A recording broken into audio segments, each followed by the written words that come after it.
పిచ్చి కొమ్మల్లో ఆ కోయిల పాటలు పాడాలి.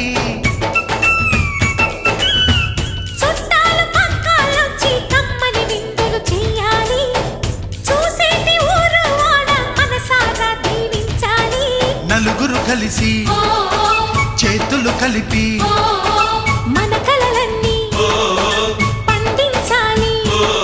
ఒక చోట పుట్టని కోడళ్ళు అయ్యారు అమ్మకే కూతుళ్ళు. త్వరలోని ముద్దుగా పుడతారు ఈ తాత పోలికల మనవళ్ళు. ఈ సంతోషాలు సరదాలే మా పండుగలు.